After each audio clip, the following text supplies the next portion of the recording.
오늘 하나님께 주신 말씀 사도행전 11장 1절부터 18절까지 말씀 교독하도록 하겠습니다. 1절 하나님의 말씀입니다. 유대에 있는 사도들과 형제들이 이방인들도 하나님의 말씀을 받았다 함을 들었더니 베드로가 예루살렘에 올라갔을 때 할례자들이 비난하여 이르되 내가 무할례자의 집에 들어가 함께 먹었다 하니 베드로가 그들에게 이 일을 차례로 설명하여 이르되 내가 요바시에서 기도할 때 화물안 중에 환상을 보니 큰 보자기 같은 그릇이 내 귀에 매여 하늘로부터 내려 내 앞에까지 들여오지거늘 이것을 주목하여 보니 땅에 네발가진 것과 들짐승과 기는 것과 공중에 나는 것들이 보이더라. 또 들으니 소리가 있어 내게 이르되 베드로야 일어나 잡아먹으라 하거늘 내가 이르되 주님 그럴 수 없나이다. 속되거나 깨끗하지 아니한 것은 결코 내 입에 들어간 일이 없나이다 하니 또 하늘로부터 두 번째 소리가 있어 내게 이르되 하나님이 깨끗하게 하신 것을 네가 속되도다 하지 말라 하더라. 이런 일이 세 번 있을 때 모든 것이 다시 하늘로 끌려 올라가더라. 마침 세 사람이 내가 유숙한 집 앞에 서 있으니 가이사랴에서 내게로 보낸 사람이가 성령이 내게 명하사 아무 의심 말고 함께 가라 하시니 이 여섯 형제도 나와 함께 가서 그 사람의 집에 들어가니 그가 우리에게 말하기를 천사가 내 집에 서서 말하되 내가 사람을 요바에 보내어 베드로 하는 시몬을 청하라. 그가 너와 내 본집이 구원받을 말씀을 내게 이르리라 함을 보았다 하더라. 내가 말을 시작할 때 성령이 그들에게 임하시기를 처음 우리에게 하신 것과 같이 하는지라. 내가 주의 말씀에 요한은 물로 진리를 베풀었으나 너희는 성령으로 진리를 받으려 하신 것이 생각나노라. 그런즉 하나님이 우리에게 주신 하나님이 우리가 주 예수 그리스도를 믿을 때 주신 것과 같은 선물을 그들에게도 주셨으니 내가 누구이기에 하나님을 능히 맡겠느냐 하더라. 그들이 이 말을 듣고 잠잠하여 하나님께 영광을 돌려 이르되 그러면 하나님께서 이방인에게도 생명을 얻는 회개를 주셨도다 하니라. 아멘. 우리가 예수 그리스도를 믿고 주님을 신실하게 따르지만 어떤 때는 예수를 믿는 사람도 우리가 가지고 있는 고정관념 때문에 그리고 편견 때문에 하나님의 뜻에 의하여 눈이 멀 수가 있어요. 우리가 교회 생활을 하다 보면 성도들의 뜻이 갈릴 때가 많이 있습니다. 둘 중에 어디가 하나님의 뜻일까? 둘 중에 아무것도 아닐 때도 있어요. 그리스도인들은 하나님의 뜻을 우리가 알았다고 말하면서도 자기의 뜻의 울타리를 벗어나지 못하는 경우가 많이 있어요. 대부분 하나님의 뜻이라고 하면서 자기의 뜻을 관철하고 하는 것이 대부분 교회의 문제예요. 베드로는 하나님의 인도하심에 따라 자신의 편견을 깼어요. 그것도 쉽지 않은 과정이었습니다. 우리도 마찬가지예요. 우리의 고정관념을 깨는 것은 쉽지 않습니다. 그리고 베드로가 위법을 행하고 이방인 고넬료의 집에 들어갔어요. 그리고 예수 그리스도 복음을 전했어요. 그런데 베드로에게 돌아온 것은 무엇입니까? 오늘 말씀에 의하면 비난이에요. 칭찬이 아닙니다. 우리 교회에서도 열심히 좋은 일 하다가 비난받는 일이 간혹 있어요. 칭찬을 받아야 되는데 오늘 말씀에서 예루살렘 교회에 할례받은 신자들이 베드로가 이방인의 집에 들어간 것을 비난하는 내용이 등장을 합니다. 왜 이런 일이 벌어지겠습니까? 그것은 오래된 종교적인 전통을 깨지 못해서 그래요. 그래서 오래된 종교적인 전통은 잘못하면 영적인 눈을 가릴 수 있다. 우리의 편견, 고정관념은 우리의 눈을 가릴 때가 많이 있어요.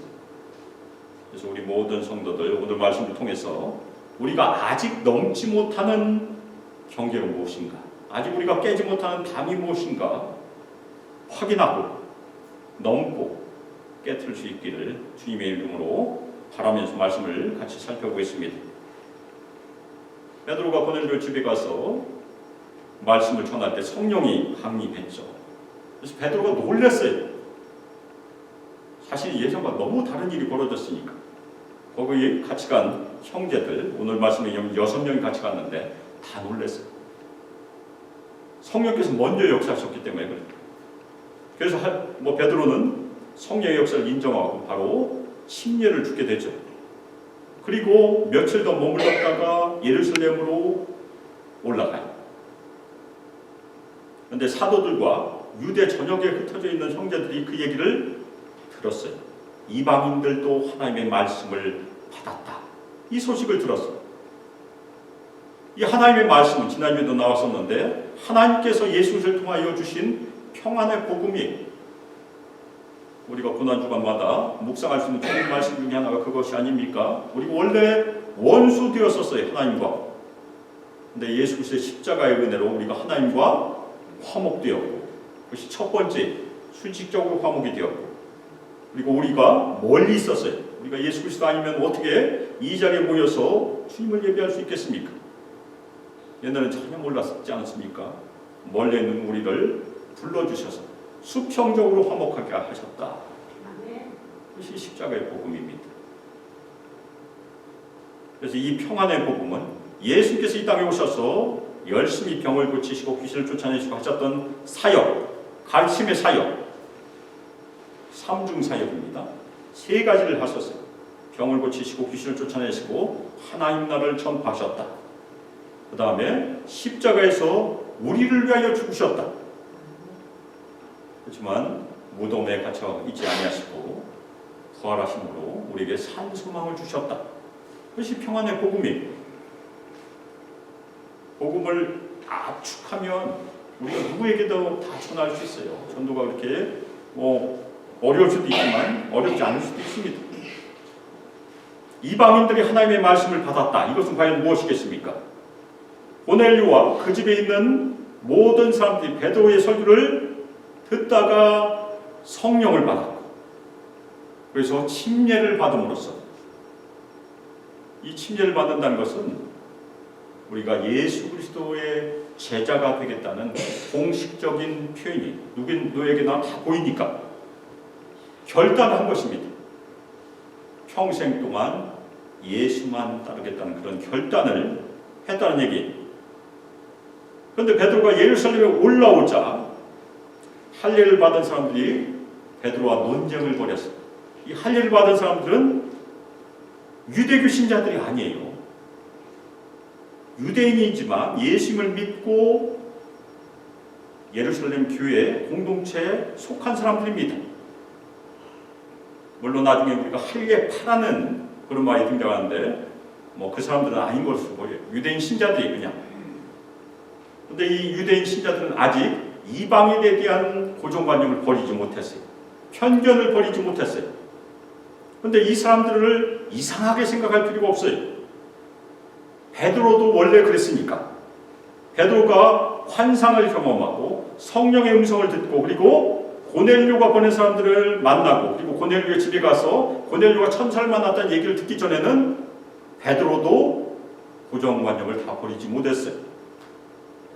그 모든 것이 하나님의 인도하심이라는 것을 깨닫고 나서야 고정관념과 편견을 버릴 수 있었다는 얘기입니다. 아멘. 예수를 믿는 신자들도 종종 하나님의 뜻을 잘 알지 못할 수 있다는 얘기. 그것 때문에 서로 비난하는 일들 교회에서 생기기도 합니다. 내가 옳다 하면 싸우게 돼 있어요.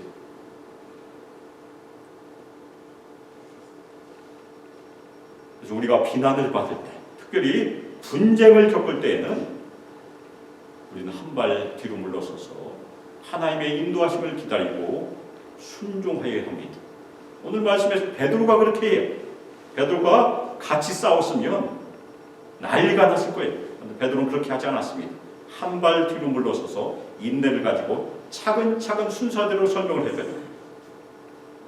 3절 말씀에 보면 할례를 받은 사람들이 이렇게 말했어요. 내가 무할례자에게 가서 그들과 함께 먹었다. 10장 28절 우리가 이미 살펴본 내용에 보면 베드로가 고넬료 집에 가서 이미 한 말과 같이 이방인과 함께 먹는 것은 가는 것도 함께 먹는 것은 더한 것이에요. 유대인의 전통에 의하면 위법입니다. 그리고 베드로는 고넬료의 요청대로 고넬료의 집에 며칠을 더 머물렀어요. 베드로가 그 집에 있으면서 금식을 했겠습니까?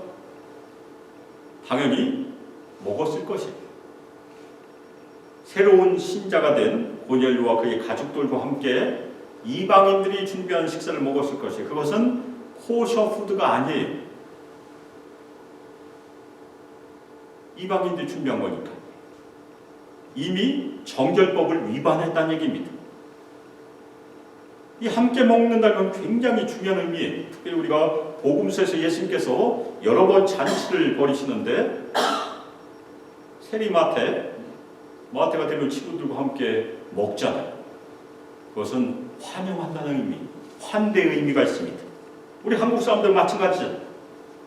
우리가 다른 사람들 불러서 한국 문화에서도 함께 먹는다는 것을 우리가 뭐라고 얘기합니까? 한솥밥 식구라고 하죠. 식구. 같이 먹는 사람들. 유대인들도 비슷해요. 유대인들은 우리보다 더 하죠.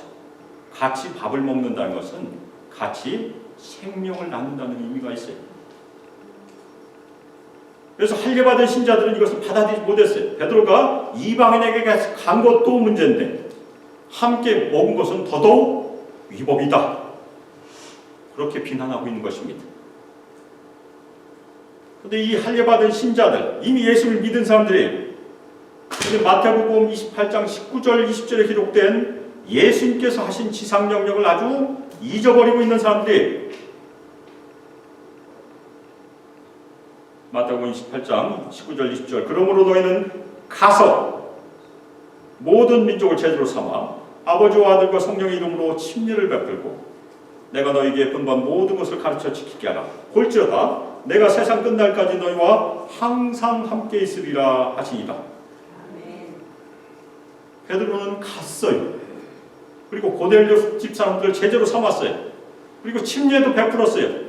그리고 며칠 묵는 동안에 가르쳤어요. 4가지 명령을 다 실천했어요. 그런데 할례받은 신자들은 그 예수님의 말씀을 전혀 기억하지 못하고 이방인 신자들 환영하려 하지 않고 있는 것이에요. 그러나 베드로는 같이 맞서서 싸우지 않았습니다. 순서대로 그들에게 차근차근 설명하기 시작했어요. 복음서에 보면 베드로는 아주 다혈질인 사람으로 등장합니다. 만일 그렇게 했다고 하면 산통 깨지는 거죠. 그런데 그렇게 하지 않았어요. 11거로는 할례받은 신자들에게 내가 누군데? 내가 그래도 사도인데라고 자신을 드러내지 않았어요. 베드로는 사도로서의 권위를 주장하지 않았습니다. 그리고 다른 사도들보다 우위에 있는 척도 하지 않았어요. 내가 사도 중에 제일 최고인데라고 하지 않았어요. 오히려 형제들의 몸인 예루살렘 교회 공동체에서 자신이 했던 그 행위에 대해서 조사하고 판단하도록 귀에 순종한 것입니다. 베드로는 인내를 가지고 차근차근 자신에게 있었던 하나님께서 하셨던 일을 설명하기 시작해요. 굉장히 중요한 일입니다. 이것이. 베드로는 직접 하나님의 역사를 경험했어요. 그런데 이 할례받은 신자들은 전혀 경험하지 못한 사람들이에요. 그래서 베드로가 하는 일은 이 할례받은 신자들을 하나님께서 역사하셨던 자신의 경험으로 초청하고 있는 것이에요. 간접적으로 체험하도록.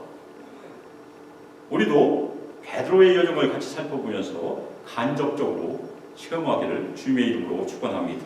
아멘. 내가 요바시에서 기도할 때 황홀한 중에 환상을 보니 큰 보자기 같은 그릇이 4개에 매여 하늘로부터 내리어 내 앞에까지 드리워지거늘. 이미 우리가 10장에서 살펴봤던 내용입니다. 근데 베드로가 왜 이 이야기를 합니까? 고넬료의 집으로 간 것이 자신의 의지가 아니란 얘기예요. 기도할 때 환상을 통해서 임하신 하나님의 인도하심이었다. 첫 번째는 그것을 얘기한 것입니다. 근데 이 대목에서 베드로가 자신이 무두장이 시몬의 집에서 유하고 있었음은 말하지 않았어요. 왜 말하지 않았을까요? 아마도 유대 신자들이 무두장이란 말을 들으면 마음에 걸림돌이 되니까, 그것도 정결법을 위반한 거니까, 그래서 평화를 위해서 얘기하지 않았어요. 6절 말씀해 보니까 이것을 주목하여 보니 땅에 네 발 가진 것과 들짐승과 기는 것과 공중에 나는 것들이 보이더라. 이 대목을 듣고 있던 이 할례파 신자, 할례 받은 사람들은 그 그릇 안에 정결한 것들도 있었겠지만 부정한 것들도 함께 있었다고 상상했을 것이에요. 그리고 베드로의 반응을 기대했을 것입니다. 그런데 베드로가 설명해 또 들으니 소리 있어 내게 이르되 베드로야 일어나 잡아먹으라 하거늘. 할례받은 신자들이 무엇을 들었습니까? 베드로가 환상만 본 것이 아니고 하늘로부터 들려온 음성을 들었다고 이해했어요. 그 음성은 하나님의 음성 아니면 예수님의 음성입니다. 이 할례받은 신자들도 그것을 이해하기 시작한 것입니다. 내가 이르되 주님 그럴 수 없나이다. 속되거나 깨끗하지 아니한 것은 결코 내 입에 들어간 일이 없나이다 하니, 베드로가 주님 그럴 수 없나이다, 결코 그럴 수 없나이다, 그렇게 말할 때 이 할례받은 신자들이 어떻게 반응했을 것 같습니까? 마음속으로 박수를 쳤을 것이다. 맞아, 우리 사도 맞아, 당연히 그래야지, 박수를 보냈을 것이야. 우리도 안 먹으니까. 베드로는 10장에서 속되고 깨끗하지 아닌 것을 내가 결코 먹지 아니하나이다라고 대답했다고 말했는데, 여기서는 좀 더 강조해서 말합니다. 결코 내 입에 들어간 일이 없나이다. 자신의 아주 결연한 의지를 지금 강조하고 있어요. 나도 그랬었다. 나도 끝까지 거절했다. 그런데 하늘로부터 두 번째 소리가 있다고 얘기합니다. 하늘로부터 두 번째 소리가 있어서 내게 이르되 하나님이 깨끗하게 하신 것을 네가 속되다고 하지 말라 하더라. 이 말을 들은 할례받은 신자들의 마음에는 잔잔한 동요가 일어나기 시작했을 것입니다. 하늘로부터 음성이 들어왔고, 이것은 두 번째 소리인데 하나님의 음성으로 이해할 수 있는 그런 음성이 아닙니까? 하나님이 깨끗하게 하신 것을 네가 속되다고 하지 말라. 이 주님의 음성, 예수님의 음성을 들으면서 이 할례받은 신자들은 마음의 동요가 일어나기 시작했을 것입니다. 이런 일 세 번 있은 후에 모든 것이 다시 하늘로 끌려 올라가더라. 그런데 베드로는 여기까지 경험하고도 하나님의 뜻을 온전히 알지 못했어요. 환상의 뜻을 전혀 몰랐어요. 아마도 할례받은 신자들도 아직은 하나님의 뜻을 완전히 이해하지 못한 상태였을 것입니다. 이 정도로 사람은 경계선을 넘기가 쉽지 않다는 얘기. 베드로도 어려웠어요. 할례받은 신자들도 역시 어려웠어요. 그런데 하나님의 말씀은, 복음은 우리가 알아차리지 못할 때 경계선을 넘게 하는 능력이 있다는 얘기입니다.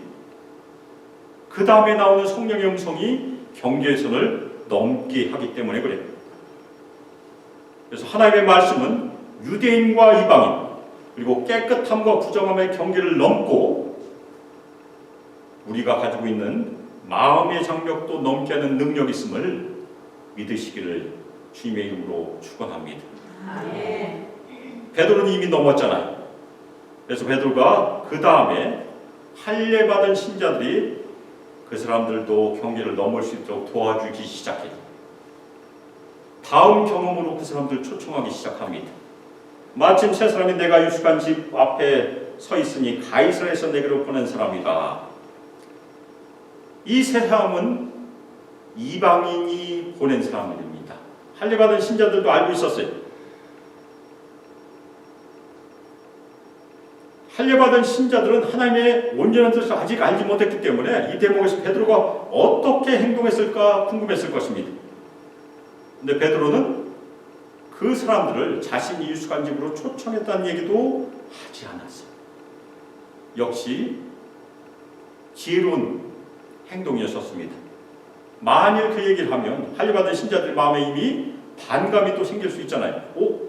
이방인이 보낸 사람 어떻게 초대해서 같이 유숙하고 밥도 같이 먹었을 텐데 반감이 생기는 것을 미리 예상하고 얘기를 하지 않았습니다.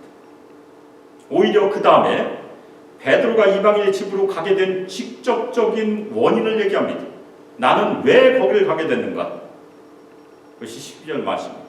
성령이 내게 명하사 아무 의심 말고 함께 가라 하시매 이 6 형제도 나와 함께 가서 그 사람의 집에 들어가니.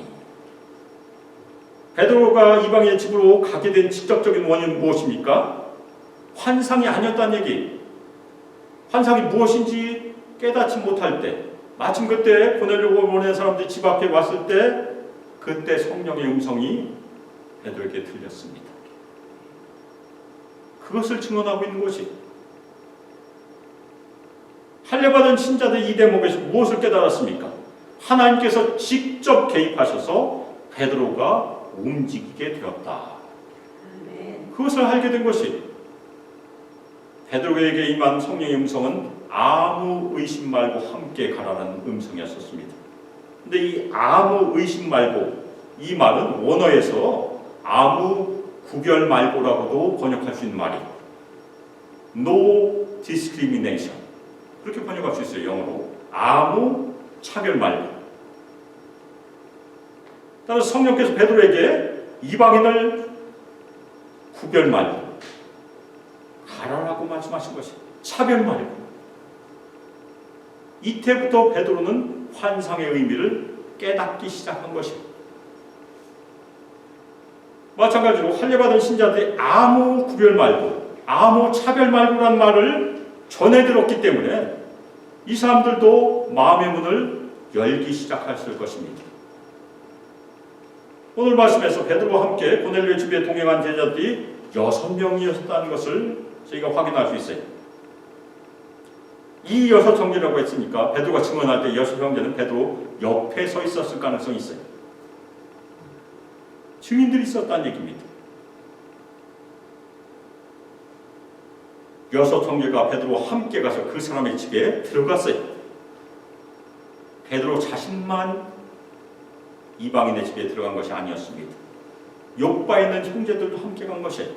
함께 들어갔어요. 함께 먹었어요. 그래서 베드로는 자신이 벌였던 행동이 독단적인 행동이 아니라고 증언한 것이에요. 욥바에 있는 형제들도 함께 참여하고 동행한 일이었다고 자신을 변호하고 있는 그런 내용입니다. 그는 천사가 자신의 집에 서서 다음과 같이 말하는 것을 보았다고 우리에게 말했다. 네가 사람을 욥바에 보내어 베드로라 하는 시몬을 청하라. 이 말은 고넬료가 베드로를 만나서 한 얘기입니다. 근데 베드로는 그 사람의 이름이 고넬료라고도 밝히지 않아요. 그리고 고넬료가 하나님을 경외하며 구제에 열심인 사람이었다고도 말하지 않아요. 왜 그랬겠습니까? 베드로의 목적은 고넬료가 누구인지 밝히는 것이 아니었다는 얘기입니다. 고넬료의 목적은 자신에게 임하셨던 하나님께서 하신 일을 증언하는 것이고 할례받은 신자들 거기로 초대하는 것이 목적이었기 때문에 자세하게 고넬료에 대해서 설명하지 않았습니다. 그런데 이 대목에서 중요한 것이 무엇입니까? 하나님의 천사가 이방인에게 나타났다는 얘기. 왜 이것이 중요합니까? 이것은 성령께서 베드로에게 주신 음성, 구별하지 말라라는 말씀을 하나님께서 먼저 손수 실행하셨다는 얘기. 하나님께서 먼저 천사를 이방인에게 보내셨으니까 차별하지 않고. 아직 예수님도 믿지 않았는데 아멘입니까? 아멘. 하나님께서 먼저 행하셨다는 얘기. 그가 너와 내 온 집이 구원받을 말씀을 내게 이르리라. 이 말은 10장에 나오지 않습니다. 앞에서는 생략이 되었어요. 아마도 고넬료가 베드로를 만나서 했던 말이 분명한데 앞에 10장에서는 기록되지 않았던 것으로 저희가 이해할 수 있습니다. 그런데 이것은 베드로의 증언에서 아주 중요한 증언이에요. 굉장히 중요한 말이에요. 베드로가 이방인에게 간 것은 가서 먹기 위해서 간 것이 아니고 무엇을 하기 위해서 간 것입니까? 구원받은 말씀을 전하기 위해서 예수 그리스도의 지상 명령에 순종하기 위해서 간 것이다. 그렇게 증언한 것이에요. 우리도 다른 사람에게 가서 먹고 마시고 교제할 수 있어요. 예수를 알지 못한 사람에게 가서 열심히 커피도 마시고 교제하고 밥도 같이 먹었는데 그냥 오면 가장 중요한 목적을 놓쳤다는 얘기입니다. 베드로는 그것을 위해서 간 것이에요. 여기서 구원을 받다는 말은 하나님에 의하여 구원을 받다는 말이에요. 그래서 구원의 주체는 베드로도 아니고 아무도 아니고 누구입니까? 하나님께서 하신 일임을 베드로가 증언하고 있습니다. 그래서 베드로는 이 대목에서 음식이나 의식에 따라서 이방인을 차별하는 것보다 훨씬 더 중요한 것은 사람들을 찾아서 구원한 것임을 강조하고 있는 것입니다. 내가 말을 시작할 때 성령이 그들에게 임하시기를 처음 우리에게 하신 것과 같이 하는지라. 베드로는 사도행전 2장에 나오는 예루살렘 교회 공동체에 처음 성령께서 강림하셨던 그 경험을 지금 말하고 있습니다. 성령이 마가의 다락방에 있는 제자들에게 충만히 임했어요. 그때 제자들은 성령 충만을 받고 성령이 말하게 하심을 따라 다른 언어들로 말하기 시작했습니다. 이와 마찬가지로 베드로가 고넬료 집에서 설교할 때 성령이 이방인에게 임했고 이 이방인들도 또한 다른 언어로 방언을 말했다는 것은 다른 언어로 말했다는 얘기입니다. 이 로마 사람들은 어떤 언어로 말을 했을까요? 당연히 영어는 아니죠. 거기는 영국 사람이 있지 않았으니까. 거기 있는 사람들은 유대인들이 있었으니까 로마인들이 했던 방언은 유대인들이 사용하는 아람어로 방언을 했을 가능성이 있습니다. 로마인들이 성령 충만을 받아서 유대인들이 이해할 수 있는 아람어로 하나님을 찬양하기 시작했어요. 그러니까 베드로와 요바에서 온 신자들은 당연히 그것을 알아들었으니까 너무나 놀랐어요. 아, 이방인들도 성령을 받아서 하나님을 찬양하는구나. 그래서 알게 된 것입니다. 베드로와 여섯 형제들이 자신들이 놀랐던 이방인들에게 성령이 임한 사건을 지금 증언하고 있는 것입니다. 복음의 능력은 지금도 민족과 언어와 계경을 초월하여서 임하고 있습니다. 지금도 하나님께서는 역사하세요. 성령은 어떤 울타리도 넘을 수 있는 분이시기 때문입니다. 우리는 성령을 제한할 수 없어요. 성령은 어느 집이나 가실 수 있고 어느 마음이나 가실 수 있고 어느 교회나 방문하실 수 있습니다. 우리가 문을 열기만 하면 성령은 들어오셔서 거하시고 역사하실 수 있습니다. 우리 모든 성도들 성령 충만함을 통해서 성령의 역사하심을 경험하기를 주님의 이름으로 축원합니다. 아멘. 베드로는 자신이 경험한 일을 이미 주님께서 1장 5절에서 말씀하신 것이라고 해석하였습니다. 내가 주의 말씀에 요한은 물로 침례를 베풀었으나 너희는 성령으로 침례를 받으리라 하신 것이 생각나노라. 베드로는 물에 완전히 잠겨서 죄를 씻는 침례보다 성령으로 침례를 받음으로 새 생명을 얻는 것이 가장 중요하다고 지금 말하고 있는 것이에요. 예수를 믿는 자들은 세례나 침례를 다 받습니다. 저는 예수 믿고 장로교에서 세례 받았고 나중에 침례를 다니면서 침례도 받았어요. 세례 침례를 다 받았던 최근에 한인지방에 가입하려고 하니까 침례 증서를 보내달라고 하더라고요. 침례 증서가 있었으니까 당연히 침례를 받았으니까 사진 찍어서 보냈습니다. 만일 없으면 어떻게 되겠습니까? 저도 침례 받아야 돼요. 침례교회 가입하려고. 한국에서는 그렇게 합니다. 그보다 중요한 것은 신자들 새롭게 하시는 성령께서 임하신 사건이에요. 우리는 예수님을 믿을 때 경험을 했건 했지 않았건 우리가 진정으로 예수님을 믿었으면 성령께서 이미 다 우리 있습니다. 성령께서 우리 안에 계세요. 그래서 우리가 개인적으로 성전이고 우리 모임도 성전임을 믿으시기를 주님의 이름으로 축원합니다. 아멘. 고린도전서에 나오는 아주 중요한 성전 개념이 건물이 아니고 내가 성전이고 우리 모임이 성전이다. 얼마나 소중한 말씀입니까? 이방인들이 성령을 받았으니까 이미 예수를 믿음으로 깨끗하게 되었다는 얘기입니다. 그래서 베드로가 깨끗하게 되었으니까 가서 밥을 먹는 것이 정당하다 그런 얘기. 내가 잘못한 것이 하나도 없다. 물론 잘못한 것이 하나도 없다고 말은 하지 않았지만 그것을 증언하고 있는 것입니다. 그리고 또 하나 이방인들과 함께 먹었다는 것은 그들을 새 이스라엘의 공동체로 받아들였다, 환영하였다는 그런 의미를 포함하고 있어요. 굉장히 중요한 개념. 같은 주님의 형제다, 주님의 가족이다. 그리고 베드로가 선포합니다. 그런즉 하나님이 우리가 주 예수를 믿을 때 주신 것과 같은 선물을 그들에게도 주셨으니 내가 누구에게 하나님을 능히 맡겠느냐.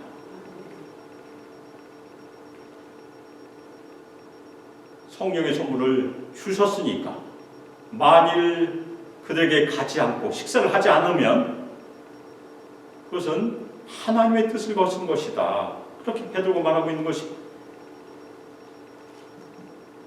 그래서 할례받은 신자들이 입이 다물어졌습니다. 잠잠하였어요. 자신들도 베드로가 이방인에 가서 함께 먹은 일이 하나님께서 인도하심이라는 것을 다 인정한 것입니다. 그리고 하나님께 영광을 올려드렸어요. 그러면 하나님께서 이방인에게도 생명을 얻는 회개를 주셨도다. 드디어 인정을 했습니다. 할례받은 신자들도 이방인 신자에게 성령이 임한 것은 이방인들이 회개함으로 예수를 믿고 영생을 얻었음을 보여주는 징표라고 받아들인 것입니다. 오늘 베드로의 증언 가운데 어떤 말이 우리의 모든 의심을 꺾을 수 있겠습니까? 내가 누구이기에? 아멘입니까? 아멘.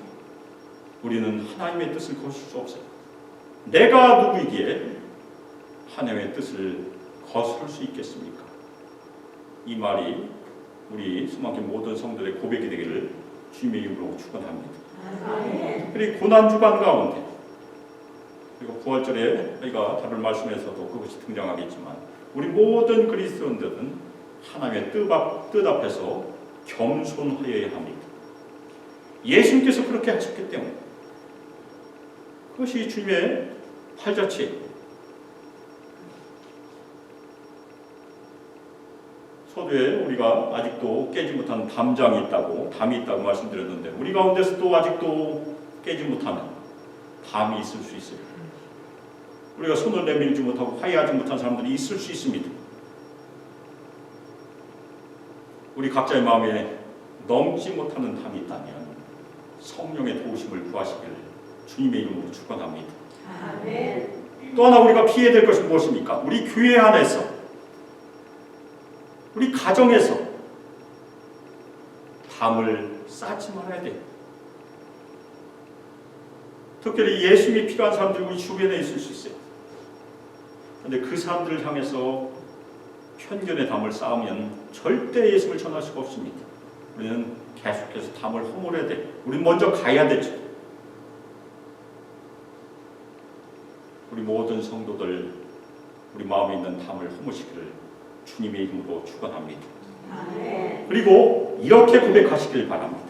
내가 누구이기에 하나님의 뜻을 거스리겠습니까? 같이 한번 해보겠습니다. 내가 누구이기에 하나님의 뜻을 거스리겠습니까? 우리 모든 성도들 우리 마음에 있는 우리 교회에 있는 우리의 경계를 정하는 담을 품을고 주님의 뜻에 순종하시기를 주님의 이름으로 축원합니다. 아멘. 특별히 우리가 담을 허문다는 것은 무엇입니까? 예수님을 필요로 하는 사람들이 갈 수 있다는 얘기예요. 그래서 우리 모든 성도들 담을 허물고 예수님을 필요로 하는 사람들에게 가서 그들과 함께 먹고, 굉장히 중요합니다. 함께 먹고 그들을 주님께로 인도함으로 우리 수많게 계속해서 성장해 가기를 주 예수 그리스도의 이름으로 축복하며 기도합니다. 아멘. 이제는 주 예수 그리스도의 은혜와 하나님의 사랑과 성령 하나님의 교통 교제하심과 우리에게 충만히 마시고 우리 모든 성도들 인도하시고 이 땅에서 예수를 늘 신실하게 믿으며 매일 주님께 엎드려 순종하고 우리가 가진 경계와 우리가 가진 담을 넘고 담을 허물고 예수 그리스도를 알지 못한 사람들에게 가서 주님의 복음을 증거하며 우리 수만교회가 이 땅에서 계속해서 성장해 가기를 소망하는 우리 수만교회 모든 성도들과 청년들과 유수 아이들 외에 영원토록 함께하기를 주 예수 그리스도의 이름으로 축복하며 기도합니다. 아멘.